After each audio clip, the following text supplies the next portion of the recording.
Everyone else is watching and they're seeing these big negative numbers and their confidence gets affected. They are ping-ponging back off each other. People are seeing this and those memories of fear are coming back. Procter & Gamble. Procter's trading at 60. I asked them what the heck is going on down here. I don't know. All of a sudden here, we started hearing screaming, buy, buy, buy.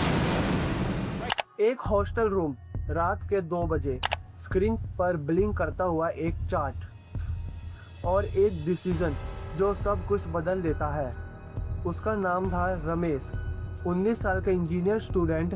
उसके account में 40,000 रुपये थे, उसके पापा की saving. ये पैसे fees के लिए थे, सेफ्टी के लिए थे, लेकिन उस रात वो पैसे मार्केट में चले गए, सिर्फ 11 सेकंड के लिए, और फिर वो कभी वापस नहीं आए।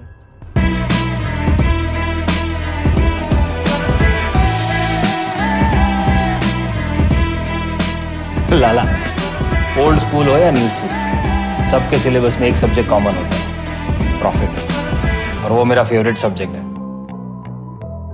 डिस्क्लेमर, इस वीडियो में साझा की गई जानकारी मेरे व्यक्तिगत शोध पर आधारित है और केवल शैक्षिक व जानकारी देने के उद्देश्य से बनाई गई है। इंडिया में सिर्फ 3 साल में रिटेल ट्रेडर्स ने डेरिवेटिव मार्केट में 1.8 लाख करोड़ का लॉस किया है। ये कहानी सिर्फ रमेश की नहीं थी, ये एक सिस्टम है। रमेश ने बिना सोचे ट्रेड नहीं किया था, उसने सीखा था यूट्यूब देख के, इंडिकेटर समझ के, और शुरुआत में वो जीता भी था। छोटे profits, quick wins, confident build हुआ। उसे लगा मार्केट समझ आ गया है, लेकिन डेटा कुछ और ही कहता है। टोटल 90% लोग एफएनओ में हर बार लॉस करते हैं, यानी only 1% trader manage to earn more than 1 lakh annually. मतलब रियलिटी सिंपल है, मेजॉरिटी लोग कंसिस्टेंटली लॉस करते हैं। फिर भी लोग एंटर क्यों करते हैं? क्योंकि उन्हें आउटकम दिखाया जाता है, प्रोसेस नहीं। प्रॉफिट दिखाया जाता है, रिस्क नहीं। जब आप ट्रेड करते हो तो पूरा इकोसिस्टम एक्टिव हो जाता है। पहला, ब्रोकर, चाहे आप जीतो या हारो, ब्रोकर अर्न करता ही है। जीरोधा ने 8,320 करोड़ का रेवेन्यू फाइनल ईयर 2024 में जनरेट किया था। रिपोर्ट के अनुसार ग्रो ने 3,000 करोड़ का रेवेन्यू जनरेट किया था। दूसरा, exchange, hard trade fees, NSE के रिपोर्ट के अनुसार 16,352 करोड़ का रेवेन्यू एनएसई ने फाइनल ईयर 2024 में जनरेट किया। इंडिया अब दुनिया का लार्जेस्ट डेरिवेटिव मार्केट है, और ये एक क्रिटिकल फैक्ट है। मार्केट का लार्ज पोर्शन एल्गोरिथम ट्रेडिंग से ड्रिवन होता है, यानी मशीन जो मिलीसेकंड में डिसीजन लेती है। सेबी के रिपोर्ट के अनुसार high frequency and algorithm trading market को डोमिनेट कर रही है। रिटेल ट्रेडर अक्सर कॉम्पीट करते हैं इंस्टीट्यूशन के अगेंस्ट, फास्टर ग्रोथ सिस्टम के अगेंस्ट और बेटर डेटा के अगेंस्ट। और फिर आता है इंफॉर्मेशन गैप।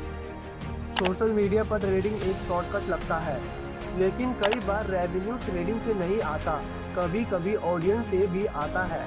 सेबी के अनुसार unregistered investment advisory misleading trading tips फैलाते हैं। और सबसे under estimate factor, human psychology. Loss के बाद इंसान रैशनल नहीं रहता, वो रिकवर करना चाहता है, और वही लूप लॉस का बड़ा कारण होता है। तो सल्यूशन क्या है? पहले, क्लैरिटी। मार्केट क्विक मनी का टूल नहीं है। हिस्टोरिकली लॉन्ग टर्म इन्वेस्टिंग ने कंसिस्टेंट रिजल्ट दिए हैं इन्वेस्टर्स को। एक डिसिप्लिन एसआईपी टाइम के साथ कंपाउंडिंग क्रिएट करती है। एग्जाम्पल 10,000 पर मंथ, यानी 10 से 12% एनुअल रिटर्न। 10 साल में सिग्निफिकेंटली ये करोड़ों तक जा सकते हैं।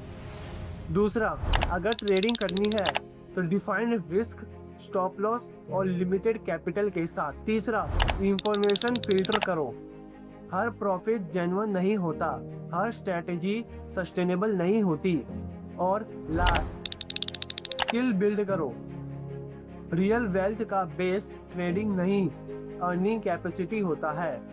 रमेश ने सब कुछ लॉस किया, लेकिन उसने एक चीज गेन करी, अंडरस्टैंडिंग। उसने ट्रेडिंग छोड़ी, इन्वेस्टिंग स्टार्ट की, स्लो बट स्टेबल। आज वो भी मार्केट में है, लेकिन अब वो गेम समझता है। मार्केट अनफेयर नहीं है, बस न्यूट्रल है, और न्यूट्रल सिस्टम को जो समझता है वो बचता है, जो नहीं समझता वो पे करता है। अगर आप मार्केट में एंटर करना चाहते हैं या करने वाले हैं, पहले समझिए फिर डिसीजन लीजिए।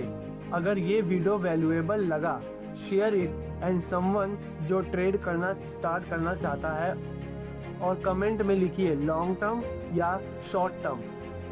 हर मार्केट अपॉर्चुनिटी वेल्थ क्रिएट नहीं करती, कुछ सिर्फ ट्रांसफर करती है।